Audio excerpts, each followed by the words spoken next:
조국 전 장관이 얼마 전에 박형철 반부패 비서관에게 전화를 한 통 겁니다.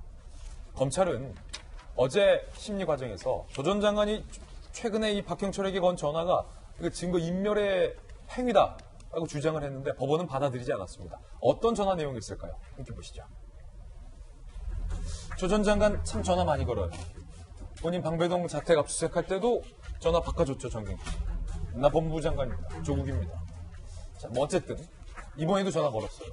조국, 유재수 감찰 무마 의혹 수사가 본격화되자 3인 회의에 참여했던 박형철에게 전화한 정황을 검찰이 포착했어요. 검찰은 이거는 사건 관계자를 회유한 거다. 조 전 장관이. 이게 12월이에요, 12월. 자연인 조국일 때. 구속 필요성이 있다라고 주장을 했는데 어찌된 일인지 판사는 일단 받아들이지 않았다는 겁니다. 그럼 전화해서 뭐라고 전화했을까? 이게 좀 궁금하잖아요. 이 부분을 검찰이 박형철을 불러서 확보한 건데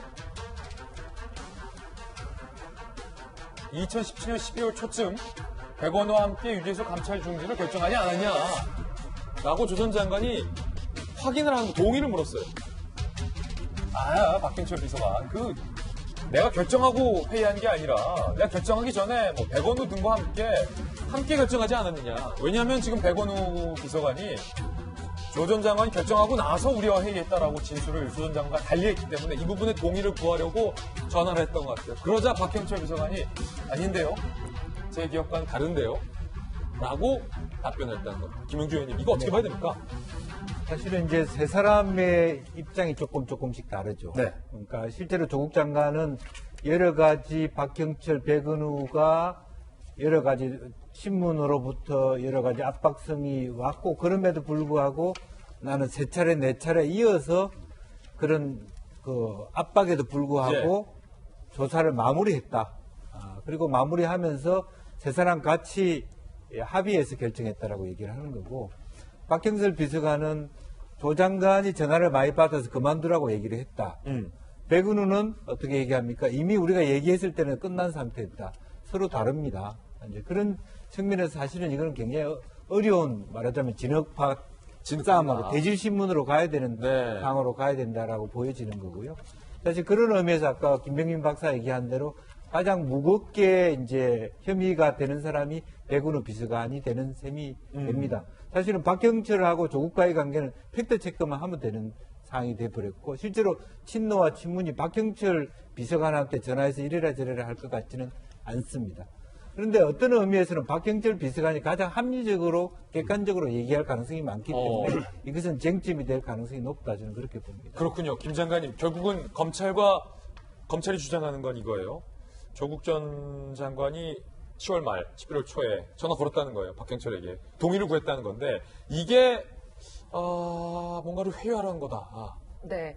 이번에 불구속된 것 중에서 결정적인 이유가 바로 증거인멸의 위험이 없기 때문이다라는 거기 때문에 이번 통화가 있었느냐 아니냐, 통화 내용이 뭐였느냐에 따라서 소위 구속영장 재청구의 가능성을 검찰이 점쳐볼 수 있다고 생각을 합니다. 타이밍에 맞춰서 박형철 비서관에게 재차 확인을 하는 내용입니다. 이거 내가 결정해서 당신들한테 지시한 게 아니고 우리 같이 회의해서 결정한 거 아니야? 라는 식으로 해서 마치 자기 책임이 아니다라는 식으로 확인 전화를 했다라는 데 포인트가 있는 거죠. 그런데 그때 박형철 비서관은 내 기억과 다르다라고 답변을 했거든요. 아닌데요? 이랬다는 네, 거예요. 그런 겁니다. 그런데 중요한 건 여기에 박형철 비서관뿐만 아니라 이인걸 전 특감반장이나 또 백원우 수석 같은 경우도 각자 다 전화를 누구한테 받았고 그 사실에 대해서는 이미 검찰에 가서 진술을 한 게 있거든요. 그러면 과연 조국은 이들을 통해서 간접 친문 압력을 받은 거는 확실해졌습니다. 그리고 그거는 이미 어제 법정에서도 밖에서는 나 자신 있어 해놓고서 안에서는 사실은 후회하고 있습니다. 라고까지 멘트한 걸로 지금 오늘 조간신문에 나오고 있거든요. 그리고 친문으로부터의 압력에 그렇게 하지 말았어야 되는데 내가 후회하고 있다라는 식으로 멘트를 했단 말이에요. 그런데 중요한 거는 간접 청탁만 받았는지 간접 청탁 플러스 본인이 직접 압력도 받았는지에 대해서는 앞으로 재판 과정에서 소명을 해야 될 부분인 것 같습니다. 근데 중요한 거는 간접이든 직접이든 친문 세력의 전방위적 압력이 있었다라는 거는 등장인물들 모두에게서 이렇게 이름이 나오고 있다라는 거에 이게 개인 비리는 아니고 권력형 비리다라고 국민들은 주목하고 있습니다. 결국 이제 국민들이 궁금해할 대목은 친문 인사 누구누구가 어떤 구명운동을 펼쳤기에 조국 전 수석으로 하여금 직권을 남용하게 하였느냐라는 부분이거든요. 검찰도 이 부분에 수사의 피치를 좀 올려야 할 것 같다라는 전문가들의 의견도 오늘 조간신문등에 나오고 있는 대목입니다. 자, 그럼 이쯤에서 조국 측의 반박도 한번 들어보겠습니다. 김칠준 변호사의 목소리로 들어보시죠. 검찰 진상이라는 것은 처음부터 잘못된 프레임이다라는 것을 설명을 드렸고요. 조 민정수석의 지시에 의해서 별도로 이루어진 게 아니었다. 전혀 아니다. 그런데 그걸 마치 증거 인멸의 프레임에 넣어서 이 사건에 대해서 마치 구속수사가 필요한 것처럼 몰아가고 있다. 그건 아니다. 허은하 소장님, 제가 문득 네. 조 전 장관이 10월 31일쯤에서 박경철 데스크한테 전화 걸었다는 거 아니에요? 그 네네. 전화건 대목을 보다가 갑자기 문득 또 다른 전화통화 하나가 떠올랐는데 네네. 유시민 이사장이 이 사건 초기에 최성희 총장에게 전화 걸어서 시나리오. 내 시나리오가 있다. 최성희 총장 주장에 따르면 네. 그 총장 도장 찍는 직인 권한을 정경심 교수에게 준 걸로 하면 되지 않겠느냐라고 유 이사장이 전화를 해왔다라고 최성희 총장이 주장을 했잖아요. 네네네. 왜 그 전화 통화 내용이 갑자기 떠오를까요? 뭔가 비슷해 보이지 않습니까? 아닌가요?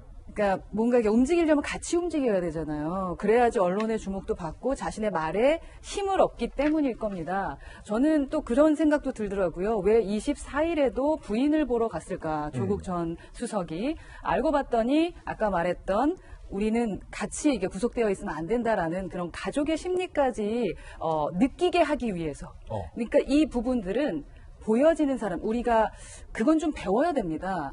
내가 생각하는 부분을 어떻게 전달해야 되는지를 본인의 입장과 본인의 눈높이에서만 설명하려고 하는 것이 아니라 상대를 우선 설득시켜야 되잖아요. 예. 그러다 보니까 내가 생각하는 게 이러저러저러한데 너도 그렇게 생각하니 하면서 동의를 얻어가서 우선은 그 사람에게 인정을 받아야 돼요. 그죠? 그리고 동의를 얻어야 돼요. 그 다음에 함께 그래서 우리는 이렇게 한 겁니다. 라고 얘기하게 되는 거죠. 예를 들면 유시민 씨 얘기를 하셨는데 유시민 이사장도 마찬가지입니다. 나는 취재를 하기 위해서 전화했다고 했지 뭐 회유를 하기 위해 전화한 것이 아니다라고 했었잖아요. 취재를 했었던 내용을 가지고 어떻게 했습니까? 본인들끼리만 얘기한 게 아니라 언론에다 그러니까 유튜브 언론에다가 본인이 말하는 유튜브 언론에 얘기해서 동의를 얻어가는 사람들의 숫자를 늘려가는 겁니다. 설득의 법칙에서 가장 중요한 것은 설득당하는 사람의 숫자가 늘어가는 겁니다. 그렇군요. 예, 그래서 그 부분에 대한 전략이다. 것을 전략적으로 활용하는 것 같습니다.